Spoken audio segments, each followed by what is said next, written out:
Hello Leos, welcome to Guru माहिंदी tarot. और ये reading है 19th ऑफ जनवरी से लेके 25th ऑफ जनवरी तक की। तो चलिए देखते हैं कि आपके लिए क्या मैसेजेस हैं इस वीक में। Messages for Leos.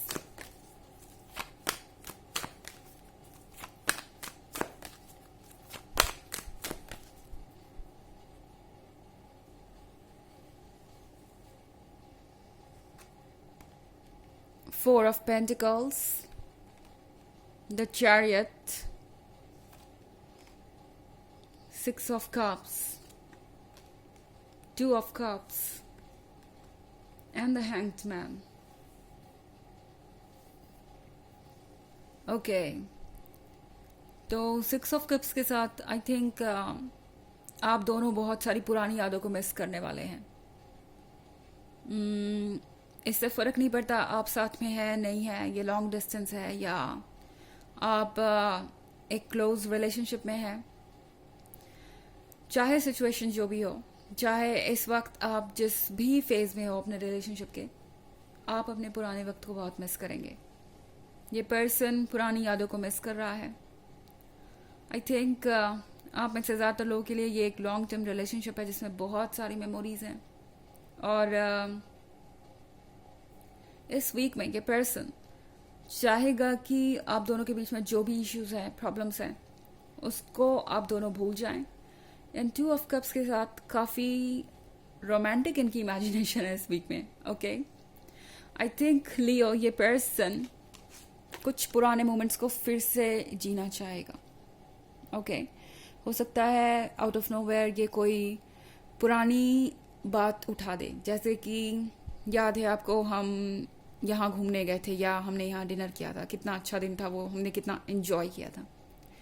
ये पर्सन फिर उन मोमेंट्स को क्रिएट करना चाहेगा। ये पर्सन चाहेगा दोबारा एक रोमांटिक कन्वर्जेशन स्टार्ट करना, क्योंकि मुझे लगता है बहुत लंबे समय से आपने कोई इतनी डीप रोमांटिक कन्वर्जेशन की नहीं है। आपने बहुत लंबे समय से इतना क्लोज फील किया नहीं है एक दूसरे के। कुछ ना कुछ ऐसा था जो आप दोनों को स्ट्रेस दे रहा था। अब ये हो सकता है आप दोनों के बीच के किसी डिफरेंस के बारे में, यानी किसी पॉइंट ऑफ व्यू पे आप दोनों बिल्कुल अलग सोच सकते हैं। किसी पॉइंट पे आपका पॉइंट ऑफ व्यू बिल्कुल अलग हो सकता है, या ये हो सकता है डे टू डे लाइफ के स्ट्रेस के बारे में। आप दोनों एक दूसरे को वक्त नहीं दे पा रहे थे या बहुत ज़्यादा बिजी हो गए थे अपने डे टू डे लाइफ में। ये पर्सन जानता है कि इन्हें ज़रूरत है अब आपके टच की, आपके साथ की, एंड ये वही करेंगे। सिक्स ऑफ कप्स के साथ जो हुआ उसे ये पर्सन ऑलरेडी बहुत झेल चुका है। एंड अब ये नहीं चाहते कि आप बस ज़िंदगी को यूं ही जीते जाए। रिलेशनशिप बस कहने के लिए हो एंड उसमें कोई रोमांस या कनेक्शन हो ही ना। ये पर्सन चाहेगा फिर से उसी पुराने कनेक्शन को जिंदा करना, फिर से उसी पुराने रोमांस को फील करना। एंड इसके लिए हो सकता है ये कुछ पुराने मोमेंट्स को रिक्रिएट करना चाहें, और आपको इस तरह की कोई सरप्राइज मिल सकती है। ओके, कुछ ऐसा जो पास्ट से रिलेटेड हो वो ये आपको गिफ्ट कर सकते हैं। कुछ ऐसा जो आप दोनों की मेमोरीज से रिलेटेड हो वो आपको ये दे सकते हैं, या किसी ऐसी जगह पे ले जा सकते हैं जहाँ आप मिले थे, या कुछ भी ऐसा जो आप दोनों को क्लोज ले आए फिर से। ओके, क्योंकि यहाँ पे फोर ऑफ पेंटिकल्स है एंड द चैरियट है। आई थिंक पहले ये पर्सन भाग रहा था किसी चीज़ से। इन्हें ये लग रहा था कि कमिटमेंट का मतलब है रिस्पॉन्सिबिलिटीज़ एंड सारी चीज़ों का शेयर हो जाना। उनका पर्सनल स्पेस नहीं रहेगा, पर्सनल टाइम नहीं रहेगा।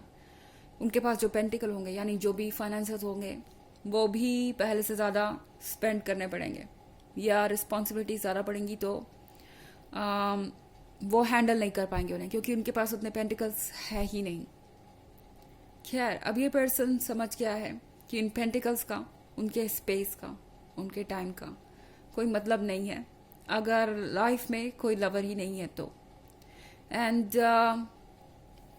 इतने लंबे समय के बाद ये पर्सन द चैरियट के साथ अब आगे बढ़ना चाहता है। काफ़ी इन्होंने वेट कर लिया और अब ये और वेट नहीं करना चाहते। चैरिट के कार्ड के साथ जल्द से जल्द आगे बढ़ना चाहते हैं और आपको अपनी फीलिंग्स बताना चाहते हैं। द हैंग्ड मैन का कार्ड है यहाँ पे। हैंग्ड मैन के साथ इस पर्सन ने अच्छी तरीके से सोचा है कि ये क्या चाहते हैं और ये उसी हिसाब से आगे बढ़ रहे हैं। ओके, ये पर्सन बिना सोचे समझे कोई स्टेप नहीं उठा रहा। इस बार काफ़ी सोचने समझने के बाद, काफ़ी कंटेम्पलेशन के बाद ये पर्सन यहाँ पे आ रहा है।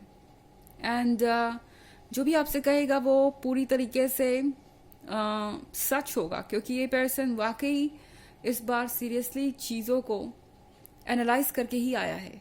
ओके, हालांकि ये एक जनरल रीडिंग है तो ये सबसे रेजोनेट नहीं करेगी।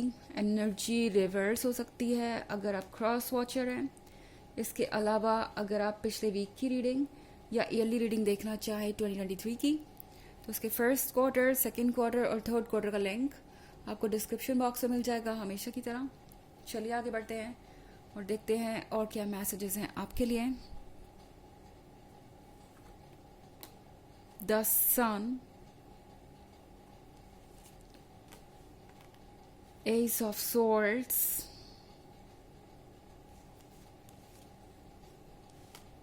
the Moon, the High Priestess,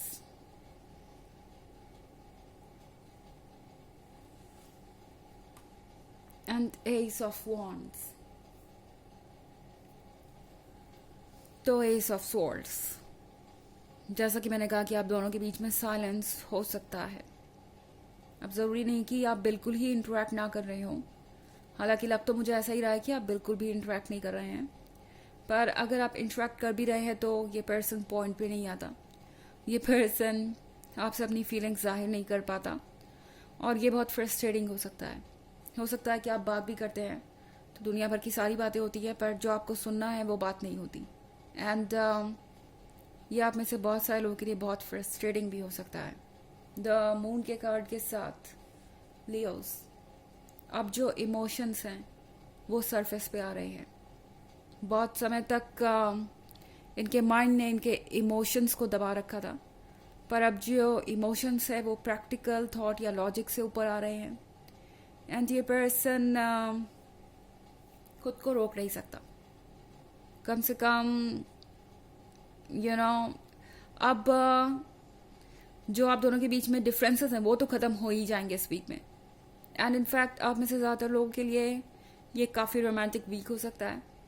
ये पर्सन अपनी फीलिंग्स को जाहिर डेफिनेटली करेगा, क्योंकि द सन के साथ उन्हें लगता है कि आप ही वो पर्सन है जो उनको समझ सकते हैं, उनको रिफ्लेक्ट कर सकते हैं या उनका साथ दे सकते हैं। द हाई प्रीस्टेस आपसे कह रही है कि आपका इंट्यूशन बहुत स्ट्रांग है एंड ऐसा कुछ भी नहीं है जो आप नहीं जानते। इस पर्सन के बॉडी लैंग्वेज से सब कुछ ऑब्वियस हो जाएगा। आपको शायद ऑलरेडी अंदाज़ा है कि ये पर्सन कैसा फील कर रहा है। हाई प्रीस्टेस है एक मिस्ट्री के बारे में, जो कि शायद मिस्ट्री है ही नहीं। ओके, एंड आप ऑलरेडी सब कुछ जानते हैं। एस ऑफ वॉन्ड्स के साथ फाइनली आपको लगेगा कि आपकी विश सुन ली गई है या आपके मन की बात ऊपर वाले ने सुन ली और कुछ नया स्टार्ट हो रहा है। यहाँ देखिए, आप तो एक नई लाइफ है, एक बेबी है और ये है एक न्यू बिगनिंग के बारे में। ये पर्सन इसी बेबी की तरह वल्नरेबल है कह सकते हैं और इन्हें ज़रूरत है आपके सपोर्ट की। हालांकि ये बहुत कॉम्प्लिकेटेड सिचुएशन है, पर फिर भी मुझे लगता है कि बहुत सारी चीज़ें सॉर्ट आउट हो जाएंगी आप दोनों के बीच इसी वीक में। चलिए देखते हैं कि आपके लिए ऑरेकल मैसेज क्या है लियोस।